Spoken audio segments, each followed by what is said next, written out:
when I buried my baby child, I buried him in the casket with a blue jay feather in his hand. Yep. Yeah, I've loved that. I've loved that. That I know where represents. you're going. I don't know why I Yeah. chose to put that blue feather in his. I'd found it days before I lost them. Yeah. I find feathers all over my yard. I never Yeah. keep them. They're not significant in any way. I'll find another one. We got birds everywhere. We live out there in the country. But it represented him, right? And people were sending you some Oh, of the them. whole community, not just Everywhere. not It just was feathers, beautiful. but Oh, your pictures community. of him, Everywhere. everything. I had shared the story of me putting the blue jay feather in his hand in the coffin. Uh-huh. And even I got a blue jay feather tattoo. I even have one of my followers design it for me. It's very sentimental to me.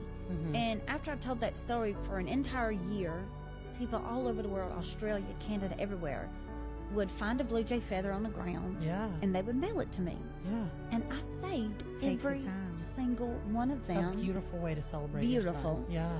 And I put them in a beautiful mahogany box that sat by my nightstand on my bed. And every night before I went to bed, I prayed over those feathers and I asked God to bless every single person that sent me one of those feathers. Those feathers meant everything to me. Yeah. Well, I shared another video.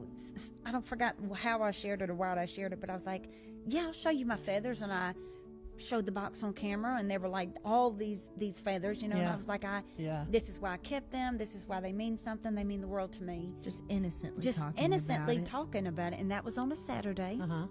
Monday morning, which was 2 days later, 7:12, 7:15 in the morning, we get a knock at the door. And Derek had not started his new job yet.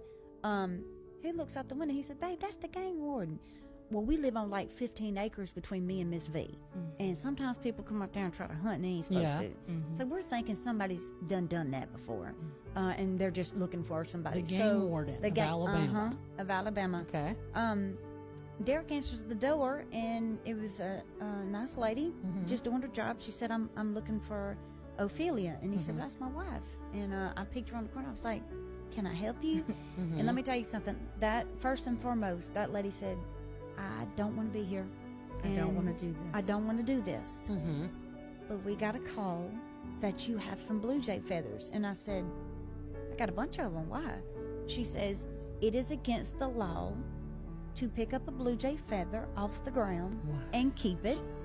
It is also against the law to mail them, to give them to somebody. Any songbird, that's what she called it, which would consist of a blue jay, you got to leave the feathers on the ground. I said, I'm sorry, what? She said, I understand that you don't know. She says, it could be $250 per feather. Per feather. And I had hundreds of them. Oh Hundreds my of them. God. All because somebody saw it, disliked her, and decided to call the game warden on her. They came and took This was every such an single innocent, feather beautiful that she thing. had. They took them all. They took them all. I said, she said, but I truly believe that you didn't know. And I said, I'm in well, shock. I said, do you want me to go get them or something? She said, yes, ma'am, I have to take them from you.